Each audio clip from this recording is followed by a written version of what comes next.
শুভ সকাল বন্ধুরা, আমার হিয়ার মাঝের নতুন একটি ব্লগে আপনাদের স্বাগত জানাই।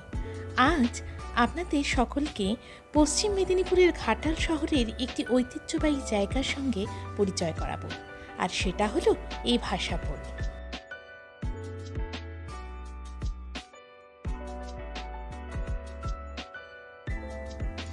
ঘাটাল শহরের মধ্যে দিয়ে বয়ে চলা শিলাবতী নদী ঘাটাল শহরকে দ্বিধাবিভক্ত করলেও এই ভাষাপোল কিন্তু ঘাটালের দুই খণ্ডকে এক সুতোয় বেঁধে রেখেছে।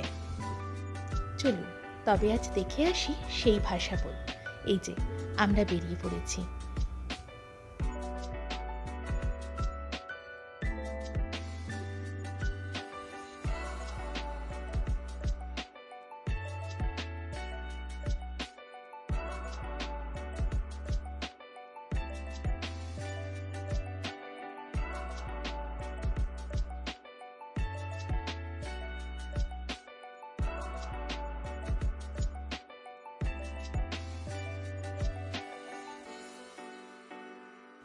চলে এসেছি আমরা ভাষাপোলের একদম সামনে।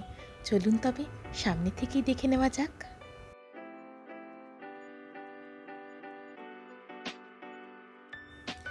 দাঁড়িয়ে আছি এখন ঘাটালের ঐতিহ্যবাহী সেই ভাষাপোলের ওপরে।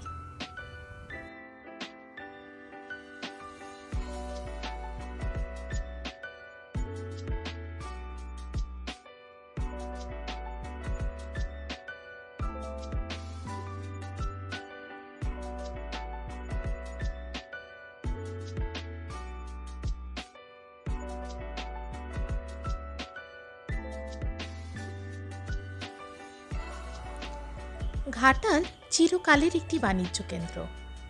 ডাচ, ব্রিটিশ এরা বাণিজ্য সূত্রে ঘাঁটি করেছিলেন এই ঘাটালে। শিলাবতী নদীর এক পারে ছিল তাদের বাসস্থান, কার্যনির্বাহী অফিস, অপর পারে ছিল বাণিজ্যের কুঠি। অনবরত দুই পারে যাতায়াতের জন্য তাই ভরসা করতে হতো নৌকার উপরই। জনৈক ওয়াটসন সাহেব তাই নিজের ব্যবহারের জন্য 1850 খ্রিস্টাব্দে সারিবদ্ধ নৌকার উপরে কাঠের পাটাতন ফেলে বানালেন এক পল্টন ব্রিজ, যা বর্তমানে ভাষাপোল নামে পরিচিত।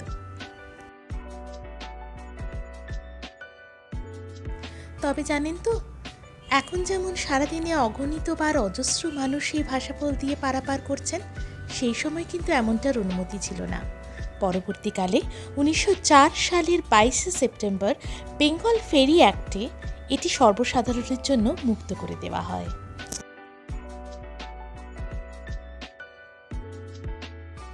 আপনারা তো জানেনই, ঘাটাল বন্যাপ্রবণ এলাকা।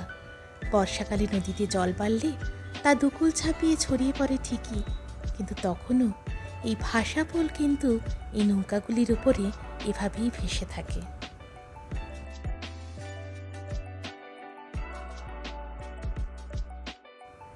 এই জায়গাটি এতই মনোরম, যেখানের কয়েকটি ছবি স্মৃতির পাতায় যোগ করে রাখলাম।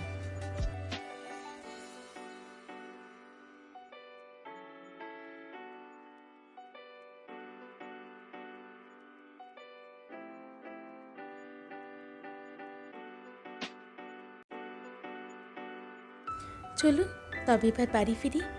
আজকের এই ব্লগটা আপনাদের কেমন লাগলো সেটা কিন্তু কমেন্টে জানাতে ভুলবেন না।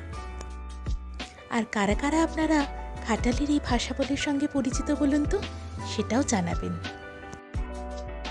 আগামী দিনে আমার খুব কাছের এই শহরের আরও কিছু দ্রষ্টব্য জায়গা আপনাদের সঙ্গে শেয়ার করব। আজ তাহলে আসি, সবাই খুব ভালো থাকবেন। টাটা।